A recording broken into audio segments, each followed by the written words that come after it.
बताइए, आपने ग्रेजुएशन किस विषय से किया है? सर मैंने ग्रेजुएशन इकोनॉमिक्स विषय से किया है और मेरा ऑप्शनल सब्जेक्ट एलएसडब्ल्यू है। ऐसा क्यों कि आपने इकोनॉमिक्स क्यों नहीं लिया? बढ़िया सब्जेक्ट था। सर मैं चूंकि जब दो सब्जेक्ट होते थे तो इकोनॉमिक्स और एलएसडब्ल्यू दोनों रखती थी, और सर मुझे जॉब के साथ तैयारी करनी है, तो इसलिए तैयारी के दौरान सर मुझे लगा कि मैं एलएसडब्ल्यू ज्यादा इजी वे में कर सकती हूँ, अच्छा, इसलिए सर मैंने एलएसडब्ल्यू को चूज किया। अभी आप किस जॉब में हैं? सर वर्तमान में मैं सब स्टैटिस्टिकल ऑफिसर के पोस्ट पे कार्यरत हूँ, कहाँ जिला सांख्यिकी कार्यालय पटना। कहाँ पे हैं? जिला सांख्यिकी कार्यालय पटना। पटना? जिला सांख्यिकी कार्यालय पटना। पटना में। तो ये किस एग्जाम के थ्रू गई थी आप? जी, किस एग्जाम के थ्रू गई थी?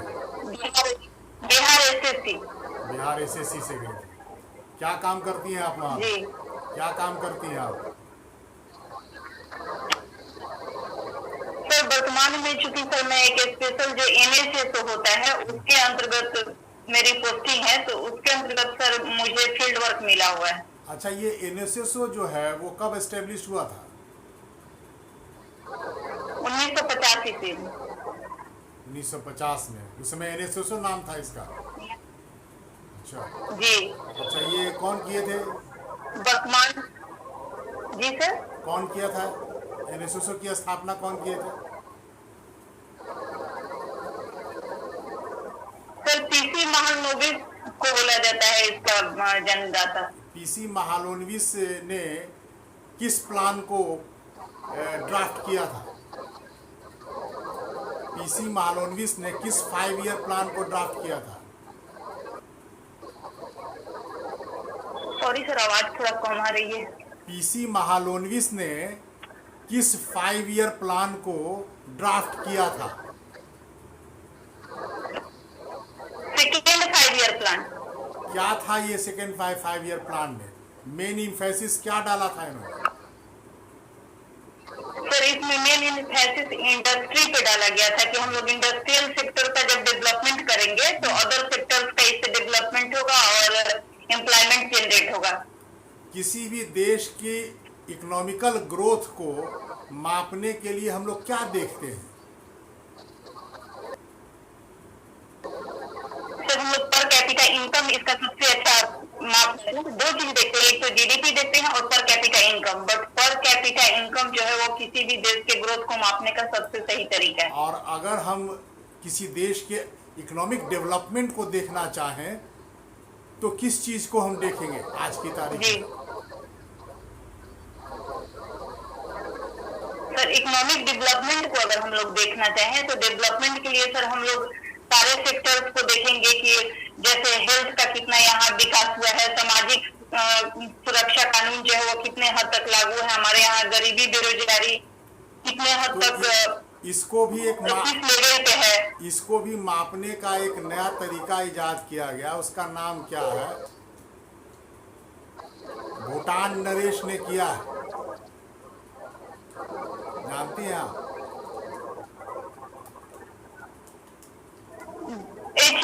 एचडीआई नहीं, एचडीआई तो ही मानव विकास सूचकांक हो गया। जी अब किसी देश के आर्थिक विकास को देखने किया है के सर लिए, आप।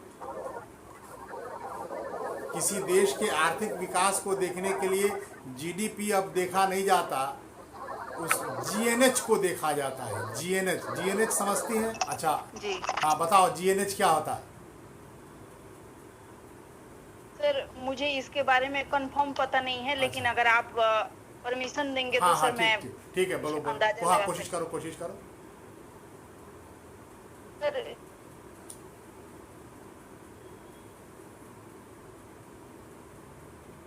उनके खुशहाली का क्या स्तर है। तो क्या क्या मापदंड होते हैं इसके? सर मतलब मैं अंदाजा पे ही बोल रही हूँ। अच्छा, सर कोई बात नहीं। अच्छा ये बताओ, जीरो बेस बजटिंग जानती हो? Yes sir. क्या होता है zero base budgeting? Sir zero base budgeting को जो है पीटर एम्पायर ने दिया, इनके अनुसार हम लोग जीरो बेस्ड बजटिंग के अंतर्गत यह देखते हैं कि हम लोग गैर योजनागत व्यय पे जो एक्सपेंड कर रहे हैं उससे हमारे पूंजी निर्माण में कितना योगदान मिल रहा है। इसमें हम लोग पिछले वर्ष में जो योजना पे व्यय किया जाता है उसको शून्य मान लेते हैं। तो इससे क्या फायदा होता है? सर इससे यह फायदा होता है कि हम लोग जो योजना बनाते हैं उसमें पारदर्शिता आती है और इससे ये पता चलता है कि अगर हम लोग किसी मद में पैसा दे रहे हैं तो वो उससे कितना हम लोग को फायदा पहुंच रहा है। तो आज तक हम लोगों ने इसको कभी अपनाया? जी सर। कब अपनाया? 1920 ईस्वी में इंडिया में अपनाया गया इसको। 1920? No sir, I am wrong sir. Budgeting की जो शुरुआत है आप प्री इंडस के पीरियड में करें तो आप जेम्स विल्सन ने जरूर किया, लेकिन ये यहाँ नहीं होगा। ये जीरो बेस बजटिंग की जो शुरुआत है वो तो अमेरिका में हुई, बहुत बाद में हुई। चलिए ठीक है, कोई बात नहीं। जी, अमेरिका में। ये बताइए मुझे कि जेंडर बजटिंग क्या होता है? सर जेंडर बजटिंग के अंतर्गत अगर बजट में महिला और बच्चों के विकास के लिए कुछ खास मद का निर्माण किया जाता है, यानी उसमें महिला के कल्याण और विकास के लिए किसी लिंग विशेष के लिए जब बजट बनाया जाता है ध्यान में रखकर, तो उसको जेंडर बजटिंग बोलते हैं। बिहार ने कभी जेंडर बजटिंग बनाई? जी। कब? Yes sir. कब 2006-07 से यहाँ लागू है। 2006-07 से लागू है। अच्छा ये बताओ कि तुमने महिला विकास, महिला कल्याण का नाम लिया, तो ये महिला विकास, महिला कल्याण और महिला सशक्तिकरण, इन तीनों में क्या डिफरेंस है? और इन तीनों के लिए बिहार सरकार की एक एक योजनाओं का नाम बताओ। सर महिला विकास जो है, महिला विकास के अंतर्गत हम लोग महिलाओं के सामाजिक आर्थिक विकास के लिए जो काम करते हैं ताकि वो समाज के मुख्य धारा में जुड़ सकें, तो वो महिला विकास होता है। और महिलाओं के कल्याण के लिए सर महिला विकास का सर जैसे हो गया कन्या उत्थान योजना, और महिला कल्याण के अंतर्गत हम लोग महिला कल्याण मतलब सर लोवेस्ट हो गया सबसे। और महिला सशक्तिकरण क्या है? महिला सशक्तिकरण जो है वो सबसे लास्ट पोजीशन होता है सर, यानी महिलाओं को सामाजिक, आर्थिक, राजनीतिक सभी दृष्टि से इतना सशक्त बना देना कि वो अपना डिसीजन खुद ले सके, सेल्फ मेड हो सके सर। अच्छा तीनों का एक एक योजना बताओ। सर महिला सशक्तिकरण के लिए सर अभी सॉरी सर योजना याद नहीं है मुझे। अच्छा कोई बात नहीं। मुझे ये बताओ, गैलोपिंग का नाम सुनी है? गैलोपिंग किसे कहते हैं? किस चीज का सर?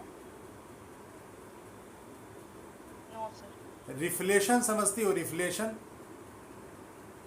Yes sir. क्या है रिफ्लेशन? Yes sir. बताओ रिफ्लेशन किसे कहते हैं? सर रिफ्लेशन में जब इन्फ्लेशन, और इसे मैं भी भूल रही हूँ, कोई बात नहीं। ऑक्ट्राय टैक्स जानती है क्या होता है? ऑक्ट्राय? सर पढ़ी हूँ लेकिन सर अभी रिकॉल नहीं कर पा रही। कोई बात नहीं। एंजल टैक्स क्या होता है? Angel tax? हाँ?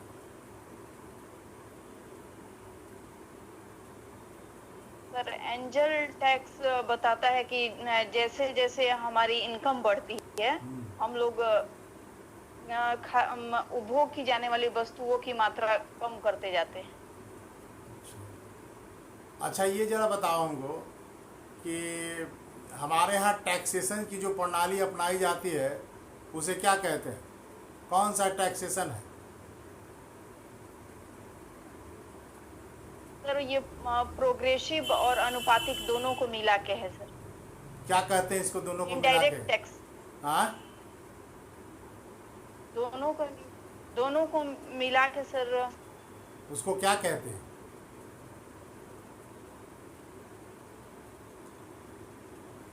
अवक्रमिक कहते हैं, अवक्रमिक कर कहते हैं। चलो कोई बात नहीं। ये बताओ कि मैं तुमको एक सर्कमस्टांसेस दे रहा हूँ कि मेरी जो लास्ट वेतन जो है वो 26,000 रुपये है और मैंने 30 वर्ष तक काम किया, तो मेरी ग्रेच्युटी की राशि कितनी होगी?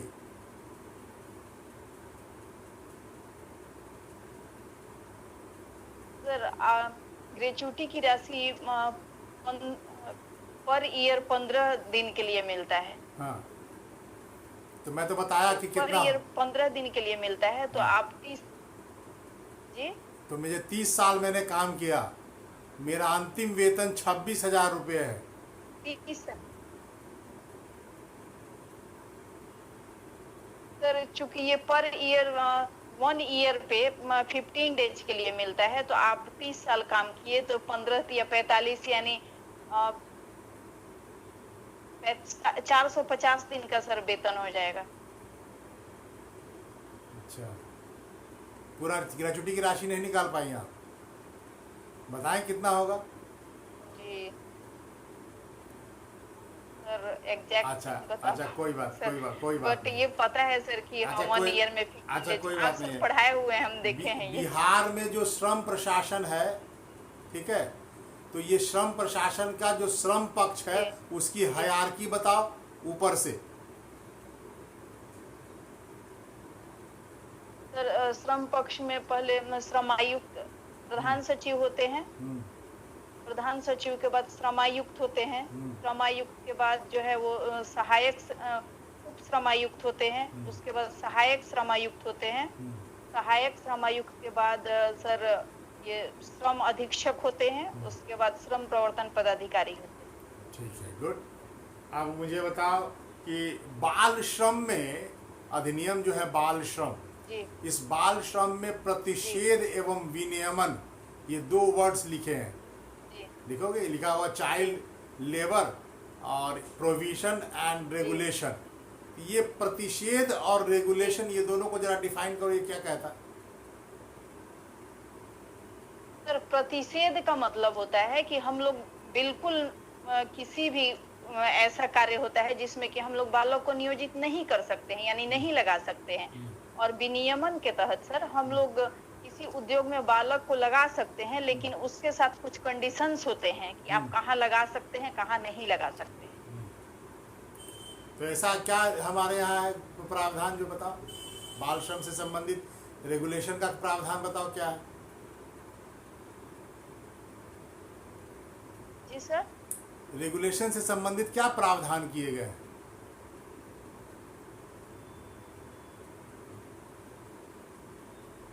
कि 14 वर्ष से कम आयु के बच्चे को आप 2 भाग में उसको बांटा गया है, जिसके अंतर्गत नियोजित नहीं कर सकते हैं। भाग ए और भाग बी है, जिसमें 18 व्यवसाय और 65 प्रक्रियाओं को बताया गया है जिसके अंतर्गत बालक को नियोजित नहीं किया जा सकता है।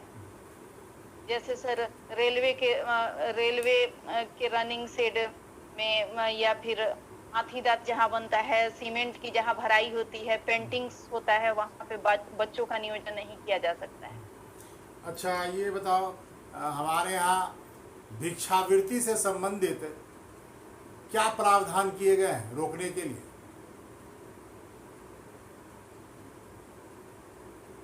भिक्षावृत्ति निवारण अधिनियम कब बनी लाया है? गया है सर इसके लिए। कब बनी है ये? जी सर। कब बनाई गई है अधिनियम? जी सर। कब ये अधिनियम कब बनाई गई? ये भूल रही हूँ।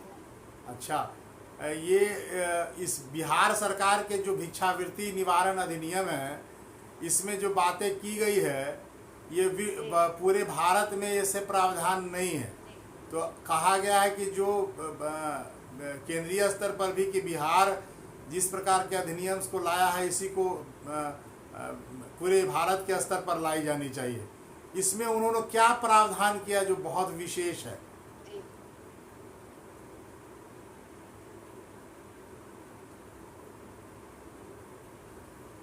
सर अभी मैं भिक्षावृत्ति का अच्छा कोई बात नहीं। ऑर्गेनाइज सेक्टर और अनऑर्गेनाइज सेक्टर, संगठित उद्योग और असंगठित उद्योग, दोनों में क्या अंतर है? सर, संगठित उद्योग से तात्पर्य ऐसे उद्योग से है जिनका जो है गठन बड़े स्तर पर होता है और उनमें श्रम संघ जो होते हैं वो किसी कानून के तहत बने होते हैं, जिसमें 10 या अधिक श्रमिक नियोजित होते हैं और इसमें एक प्रशासनिक ढांचा के तहत जो है वो श्रम संघ का गठन किया जाता है। जबकि असंगठित उद्योग से तात्पर्य छोटे छोटे स्तर पर विकसित उद्योग से होते हैं, जहां 10 से कम श्रमिक काम करते हैं और इनके जो श्रम संघ जो है वो किसी कानून के तहत निर्मित नहीं होते हैं। अच्छा, ये बिहार में, जैसे आटा मिल, चावल मिल। ठीक है बेटा, बिहार में असंगठित उद्योगों के लिए कौन सा कार्यक्रम बनाया गया? उसमें जो श्रमिक हैं उनके कल्याण के लिए कौन सा एक योजना बनाई गई है? असंगठित श्रमिक, बिहार शताब्दी असंगठित श्रमिक कर्मकार एवं सामाजिक सुरक्षा अधिनियम। हाँ, गुड। कब बनी बेटा ये? 1989 में। चलो, अच्छा, अब जब मैडम से मैं कहूँगा, आग्रह करूँगा कि मैडम इनसे कुछ प्रश्न पूछें। मैडम, मेरी आवाज़ मिल रही है आपको? क्या सर? मैडम भी जुड़ गई हैं। मैडम, मेरी आवाज़ मिल रही है आपको?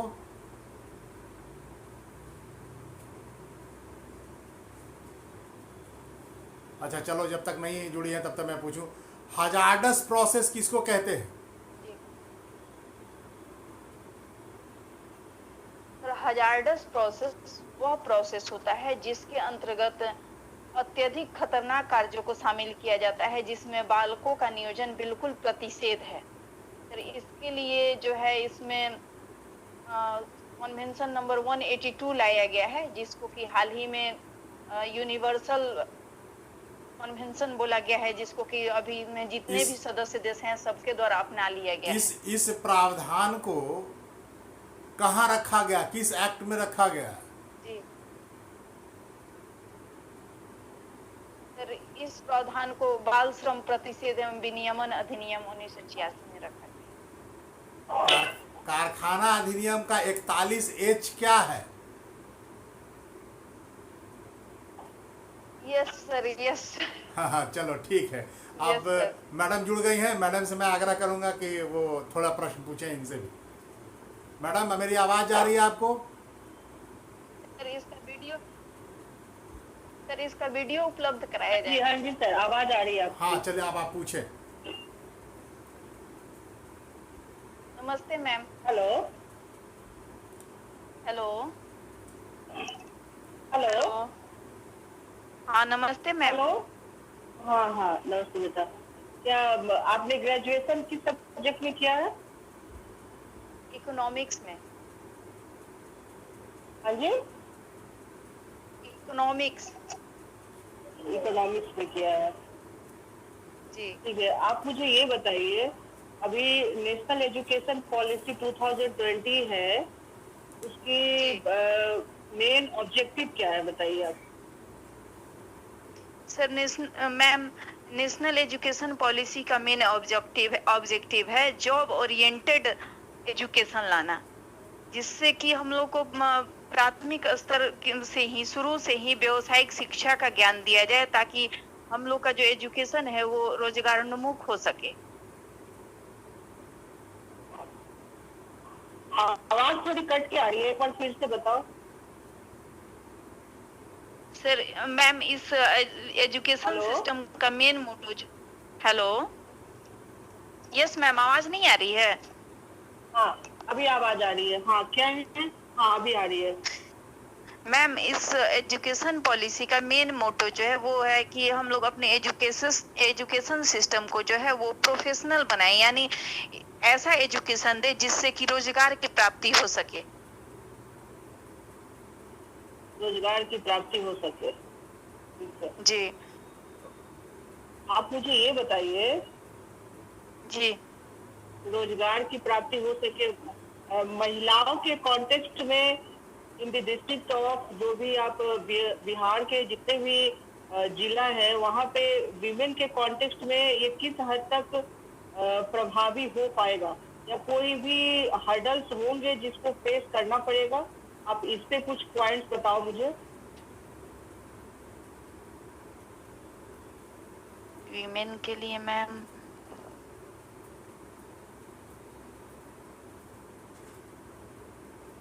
Hello, yes ma'am. अभी तक जो मेरे पास डेटा अवेलेबल है, जो भी प्राइमरी लेवल तक का, उसके हिसाब से इवन की 10th की एजुकेशन भी लड़कियां वहां पे प्राप्त नहीं कर पाती है। वेस्टेज और स्टैग्नेशन की जो समस्या है वहां पे अभी शिक्षा के क्षेत्र में पूरी तरीके से व्याप्त है।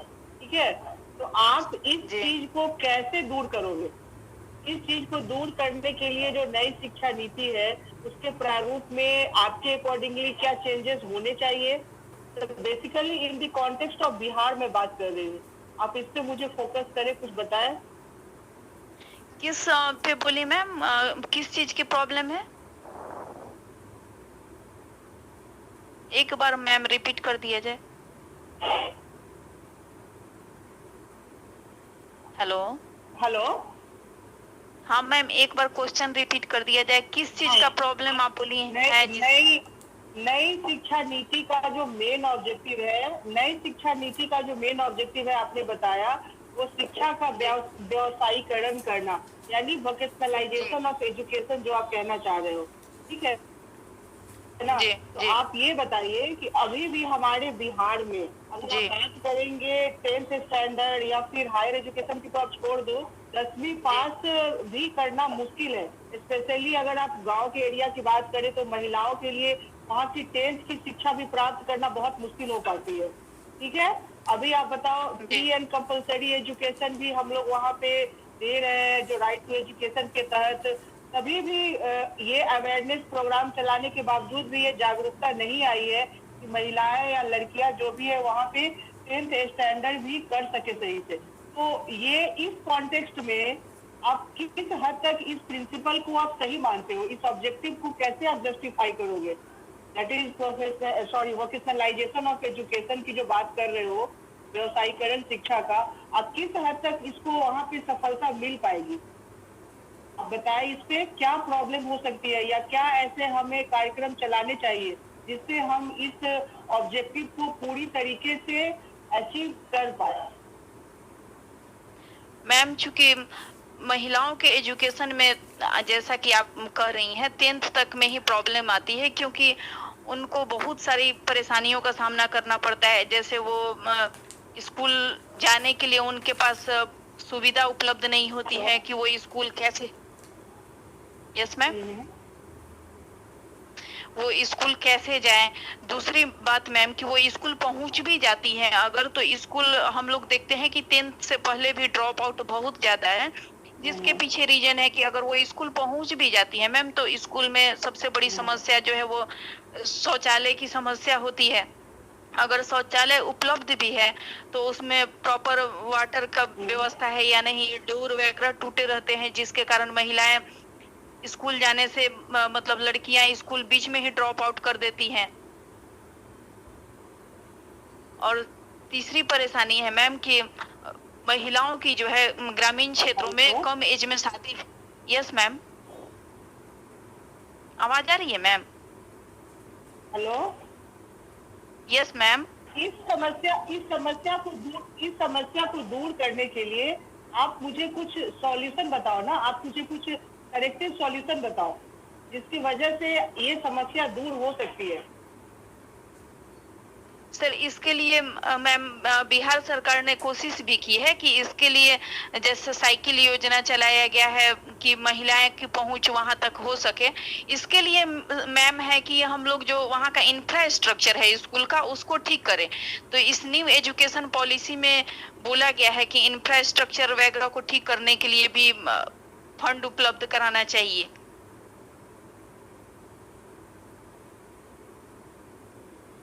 हेलो, नहीं, आपके जो रूट लेवल, ग्राउंड लेवल पे वर्क होंगे वो क्या होंगे?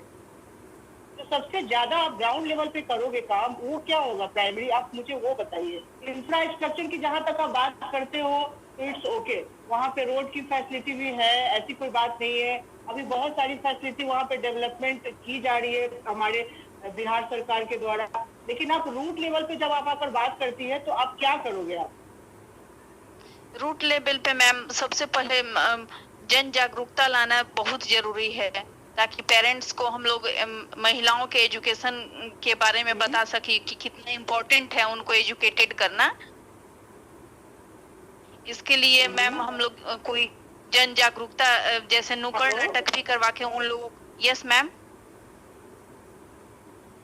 हेलो मैम, आवाज मैं नहीं कह आ रही रही है हूँ क्या? कि राइट टू एजुकेशन तो कब का इम्प्लीमेंट हो गया, ठीक है ना? यस हाँ, मैम, अभी आ रही है, तुम्हारी आवाज आ रही है। मैं कह रही हूँ कि राइट जी। टू एजुकेशन तो बहुत पहले इम्प्लीमेंट हो गया, उसके बावजूद भी जी। इनरोलमेंट जो है वो क्यों है? इनरोलमेंट की मैं बात कर रही हूँ। प्राइमरी स्कूल्स में अभी भी इनरोलमेंट बहुत ही कम है। और लड़कियों की बात तो आप अलग करो, ऐसे अगर बॉयज को भी आप लेकर देखो तो वहाँ पे जेंडर डिस्पैरिटी बहुत ज्यादा है, अभी भी इनरोलमेंट बहुत कम है। आप पहले तो आप जब देखो कि आप यहाँ पे शिक्षा के स्तर पे जाकर ये कर रहे हो कि फ्री दे रहे हो, बुक फ्री दे रहे हो, स्कूल में कोई फी नहीं है। मीन्स हमारे सरकार ने बहुत सारे साइकिल की भी व्यवस्था की है। मैंने सुना कि वहाँ पे कम्युनिकेट करने के लिए थोड़े डिस्टेंस वाले स्कूल्स में लड़कियों को वो भी शिक्षा दी जा रही है। उसके बावजूद भी प्राइमरी स्कूल्स वगैरह में इनरोलमेंट कम क्यों है? ये तो सेकेंडरी बातें होती है ना, वो वोकेशनलाइजेशन, शिक्षा का व्यवसायीकरण करना। जी मैम क्योंकि अभी भी हमारे समाज में गरीबी इतना ज्यादा इनरोलमेंट लो, उसके बाद आपका वोकेशनलाइजेशन।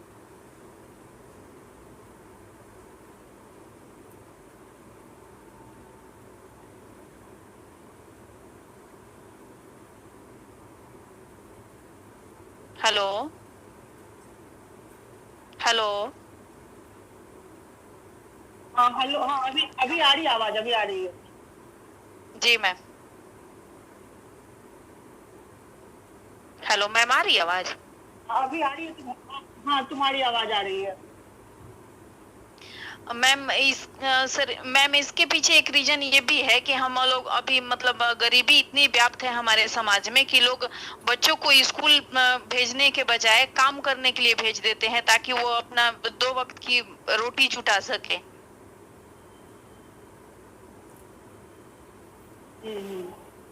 अच्छा ये बताओ, ये एक रीजन है मैम इसका। अच्छा मुझे एक चीज बताओ, महिलाओं को आरक्षण दिया जाना चाहिए कि गरीबी एक नहीं? रीजन है। यस मैम, सर बोला जाए। महिलाओं को आरक्षण दिया जाना चाहिए नहीं, इसकी पक्षधर हैं कि आप नहीं? क्या सर? महिलाओं को आरक्षण दिया जाना चाहिए? यस सर, जरूर दिया जाना चाहिए। क्यों, कारण बताएं। क्योंकि सर आरक्षण की व्यवस्था समाज में पिछड़े लोगों के लिए ही की गई है, और महिलाएं चूंकि अभी हर स्तर पे पिछड़ी हुई हैं, उनके साथ हमारे समाज में जन्म से ही भेदभाव शुरू कर दिया जाता है।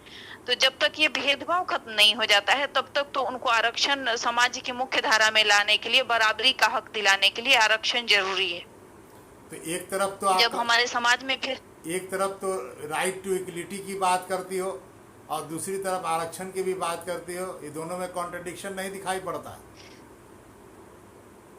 Sir right to utility equality sir तभी होगी जबकि हम लोग उस मतलब हमारे समाज में लिंग भेद खत्म हो जाए, हमारी मानसिकता चेंज हो जाए कि लड़का लड़की दोनों बराबर है, तभी तो सर राइट टू इक्वालिटी होगी। तो हम लोग जब उस स्तर पे पहुंच जाएंगे तब रिजर्वेशन की बात नहीं करेंगे। अच्छा गुड। अब ये बताओ, जो बेरोजगारी हमारे यहाँ पाई जाती है, तो प्राथमिक सेक्टर में यस, जो प्राइमरी सेक्टर है हमारा, उसमें कौन कौन सी बेरोजगारी पाई जाती है? प्रछन्न बेरोजगारी सर, हम लोग प्राइमरी सेक्टर में मेन प्रछन्न बेरोजगारी पाई जाती है, जिसको कि हम लोग छुपी हुई बेरोजगारी भी बोलते हैं। अच्छा, तो ये जो प्रछन्न बेरोजगारी है जो पाई जाती है, या अल्प रोजगार पाया जाता है, 2 चीज़ें पाई जाती है, ये दोनों जो बेरोजगारी है, इससे निपटने के लिए सरकार की सबसे सफल योजना किसे मानती हैं आप?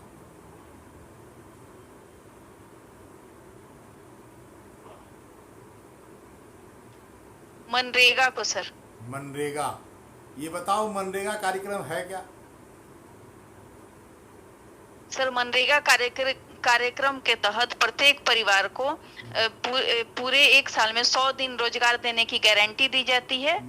अगर 100 दिन तक रोजगार नहीं दिया जाता है तो उनको इसके तहत बेरोजगारी भत्ता दी जाती है। ये क्या किस तरह से 100 दिन रोजगार मिलता है, किस काम के लिए? Sir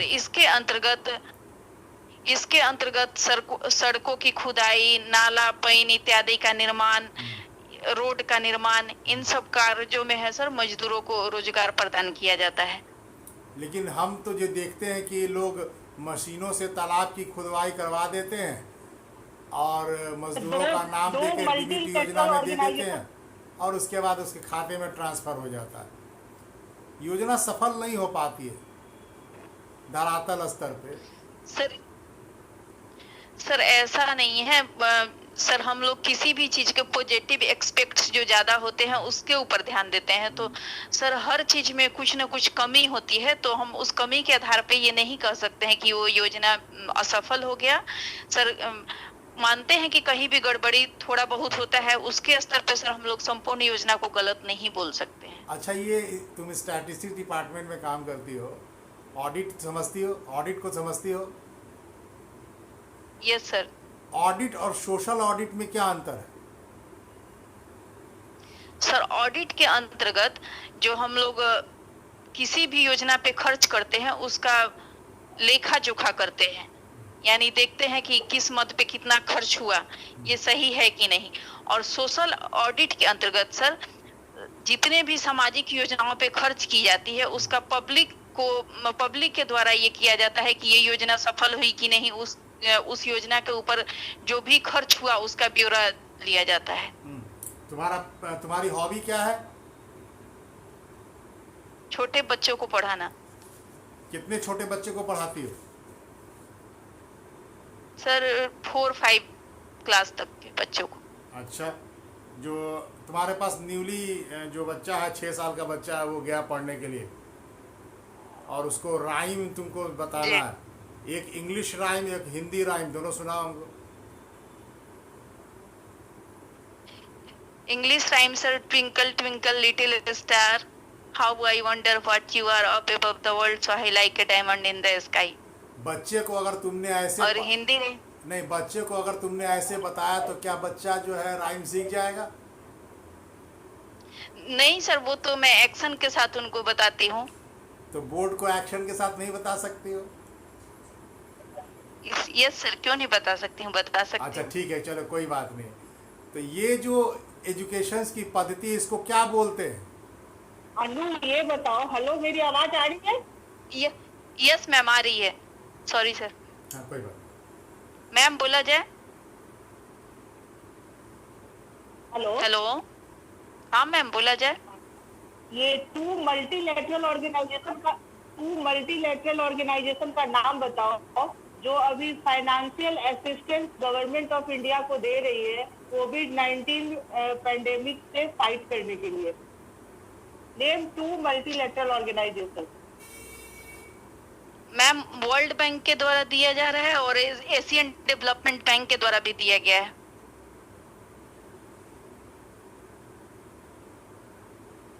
hello, Asian development bank क्या बताएं? हाँ बताओ, दो मल्टीलैटरल ऑर्गेनाइजेशन। हाँ वर्ल्ड बैंक के द्वारा भी दिया गया है मैम।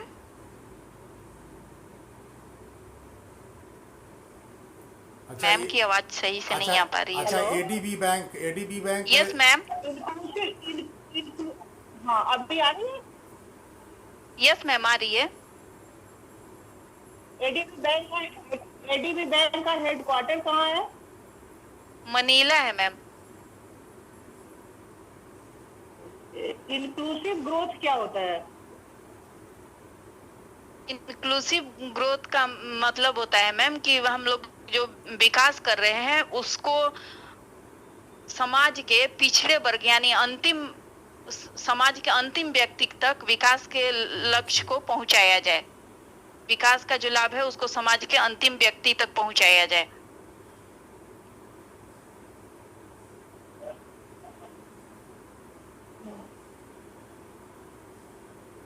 मैम आवाज सुनाई दी? हेलो, हाँ अभी सुनाई दे रही है। हाँ हाँ आवाज सुनाई दे रही है। इंक्लूसिव एजुकेशन क्या है? इंक्लूसिव एजुकेशन,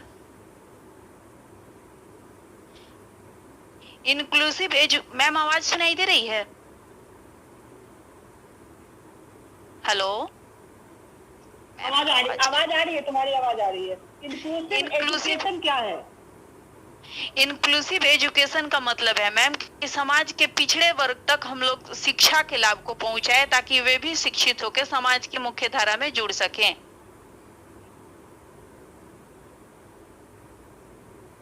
केवल शिक्षा का लाभ पहुंचाना इंक्लूसिव एजुकेशन है? शिक्षित उनको मैम शिक्षित करना।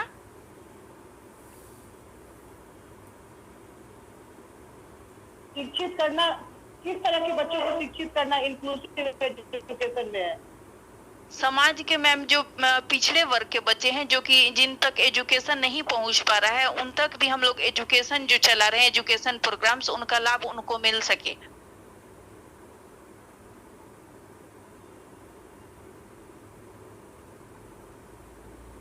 हेलो, मार्जिनलाइज्ड ग्रुप में कैसे बच्चे आते हैं? मार्जिनलाइज्ड ग्रुप, मार्जिनलाइज्ड ग्रुप क्या होता है? मार्जिनलाइज्ड ग्रुप क्या है?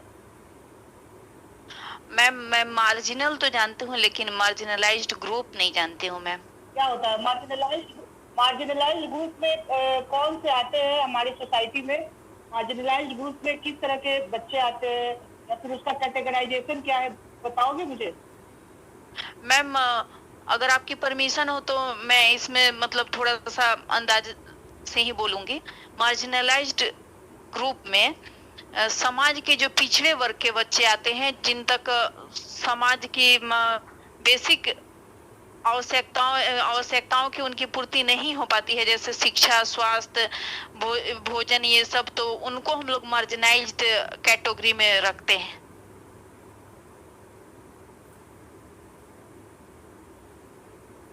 अच्छा, पेपर पढ़ती हो? हेलो, पेपर पढ़ती यस हो? सर। कौन सा पेपर पढ़ती हो? हिंदुस्तान। हिंदुस्तान। संपादक कौन है उसके? यस, शशि शेखर। क्या संपादकीय आज छपी है? सर कोरोना के चलते मैं आज का पेपर नहीं पढ़ी हूँ, एक दिन लेट पढ़ती हूँ सर। अच्छा अच्छा अच्छा, ये बताओ कि कल के पेपर में क्या क्या इसमें सुर्खियां थी? एक अंतर्राष्ट्रीय, एक राष्ट्रीय, एक राजकीय, 3 खबरों के बारे में बताओ। सर अंतर्राष्ट्रीय खबर चाइना और इंडिया को लेके थी। क्या थी? जिसमें सर चाइना के द्वारा जो इस पे जो हम लोग का ये सॉरी सर भूल रही हूँ, दक्षिणी क्षेत्र पे उसके अभी सॉरी सर मैं अभी बिल्कुल दिमाग से ये निकल रहा है। क्वाड क्या होता है?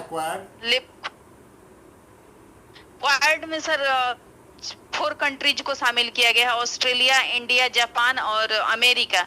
सर इसमें अमेरिका के द्वारा बोला गया है कि चाइना को काउंटर करने के लिए इंडिया ये क्वाड मतलब कंट्रीज को मिलके एक नाटो के तरह संगठन बनाना चाहिए, जिसमें कि अगर किसी एक देश पे हमला होता है तो वो समझा जाएगा कि चारों देश पे हमला हुआ है और उसमें से चारों के द्वारा उस क्षेत्र में काम किया जाएगा।